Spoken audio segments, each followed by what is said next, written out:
So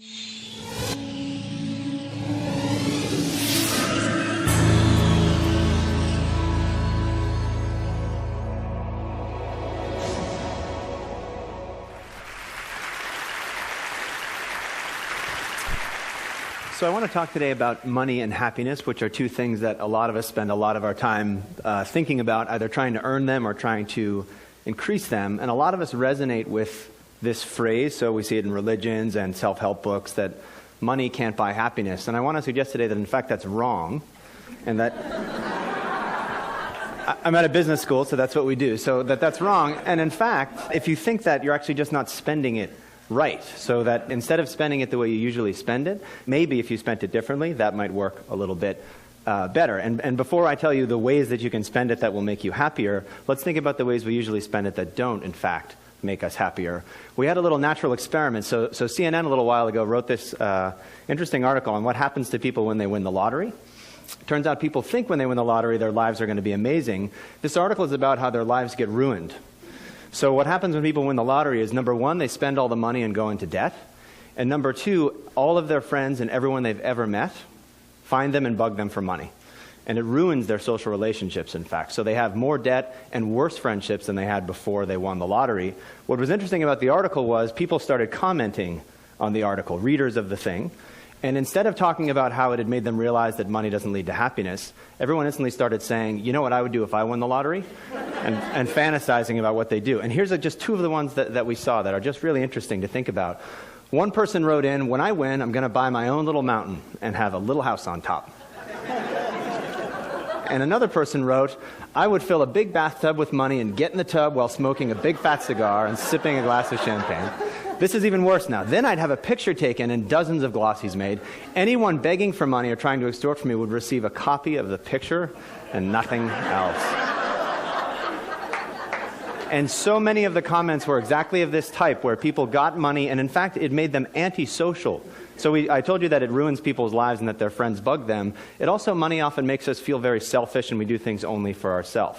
And we said, well, maybe the reason that money doesn't make us happy is that we're always spending it on the wrong things, and in particular, that we're always spending it on ourselves. And we thought, I wonder what would happen if we made people spend more of their money on other people. So instead of being antisocial with your money, what if you were a little bit more pro-social with your money? And we thought, let's make people do it and see what happens. So let's have some people do what they usually do and spend money on themselves, and let's make some people give money away and measure their happiness and see if in fact they get happier.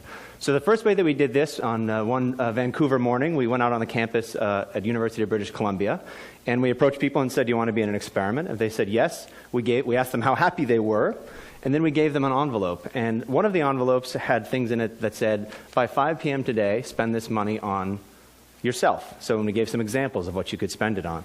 Other people in the morning got a slip of paper that said, by 5 p.m. today, spend this money on somebody else. Also inside the envelope was money, and we manipulated how much money we gave them. So some people got this slip of paper and $5. Some people got this slip of paper and $20. We let them go about their day. They did whatever they wanted to do. We found out that they did, in fact, spend it in the way that we asked them to. We called them up at night and asked them, what'd you spend it on, and how happy do you feel now? What did they spend it on? Well, these are college undergrads, so a lot of what they spent it on for themselves was things like earrings and makeup. One woman said she bought a stuffed animal for her niece. People gave money to homeless people. Huge effect here of Starbucks. So if you give undergraduates $5, it looks like coffee to them, and they've run over to Starbucks and spend it as fast as they can.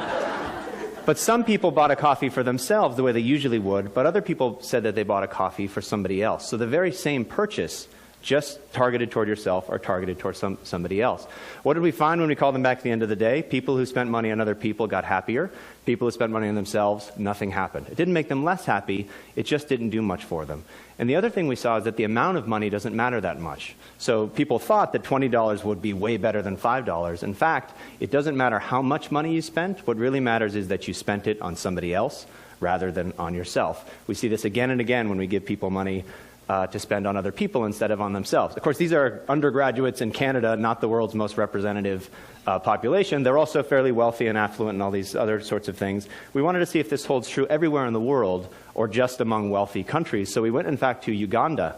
and ran a very similar experiment. So imagine instead of just People Canada, we say, name the last time you spent money on yourself or other people, describe it, how happy did it make you? Or in Uganda, name the last time you spent money on yourself or other people and describe that. And then we ask them how happy they are. Again, and what we see is sort of amazing because there's human universals on what you do with your money and then real cultural differences on what you do as well. So for example, one guy from Uganda says this. He says, I called a girl I wish to love. We basically went out on a date, and he says at the end that he didn't achieve her up till now. Here's a guy from Canada. Very similar thing. I took my girlfriend out for dinner. We went to a movie. We left early, and then went back to her room for only cake. Just cake only.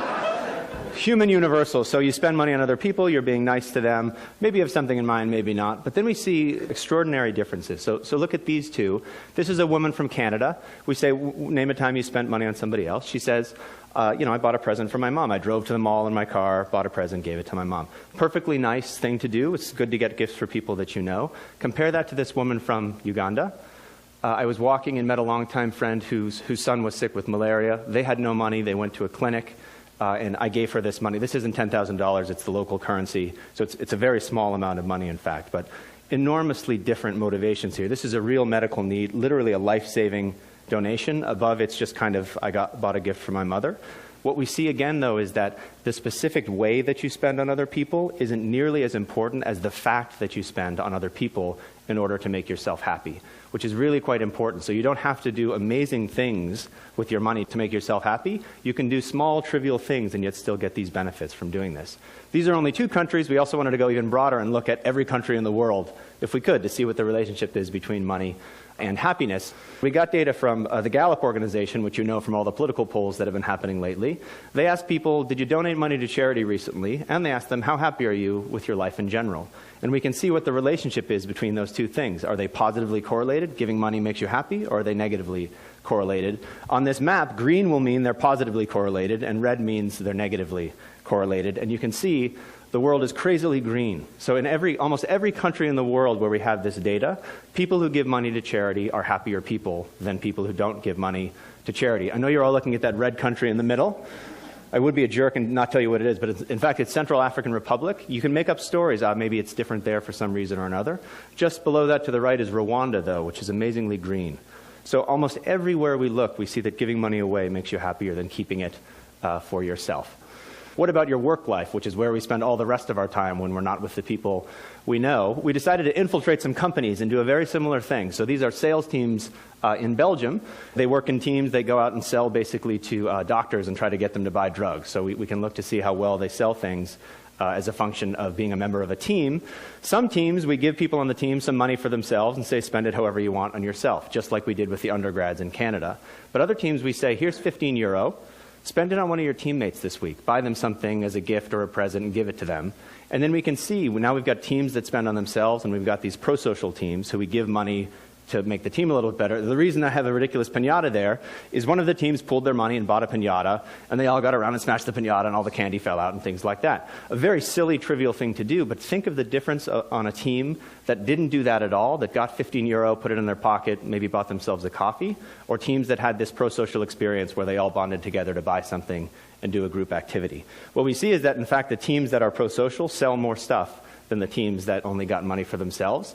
And one way to think about it is, for every €15 you give people for themselves, they put it in their pocket, they don't do anything different than they did before, you don't get any money from that. You actually lose money because it doesn't motivate them to perform any better. But when you give them €15 to spend on their teammates, they do so much better on their teams that you actually get a huge win on investing this kind of money. And I realize that you're probably thinking to yourselves, this is all fine, but there's a context that's incredibly important for public policy, and I can't imagine it would work there. And if he doesn't show me that it works here, I don't believe anything he said. And I know that what you're all thinking about are dodgeball teams. This was a huge criticism that we got, to say, if you can't show with dodgeball teams, this is all stupid. So we went out and found these dodgeball teams and infiltrated them, and we did the exact same thing as before. So some teams we give people on the team money, they spend it on themselves. Other teams we give them money to spend on their dodgeball teammates. The teams that spent money on themselves, they're just the same winning percentage as they were before. The teams that we give them money to spend on each other, they become different teams, and in fact, they dominate the league by the time they're done. across all of these different contexts, your personal life, your work life, even silly things like intramural sports, we see spending on other people has a bigger return for you than spending on yourself. And so I'll just say, I think if you think money can't buy happiness, you're not spending it right. The implication is not, you should buy this product instead of that product, and that's the way to make yourself happier. It's in fact that you should stop thinking about which product to buy for yourself and try giving some of it to other people instead. And we luckily have an opportunity for you. DonorsChoose.org is a nonprofit for mainly public school teachers in low-income schools. They post projects, so they say, I want to teach Huckleberry Finn to my class and we don't have the books. Or I want a microscope to teach my students science and we don't have a microscope. You and I can go on and buy it for them. The teacher writes you a thank you note. The kids write you a thank you note. Sometimes they send you pictures of them using the microscope. It's an extraordinary thing. Go to the website and start yourself on the process of thinking, again, less about how can I spend money on myself and more about if I've got $5 or $15, what can I do to benefit other people? Because ultimately when you do that, you'll find out you'll benefit yourself much more. Thank you.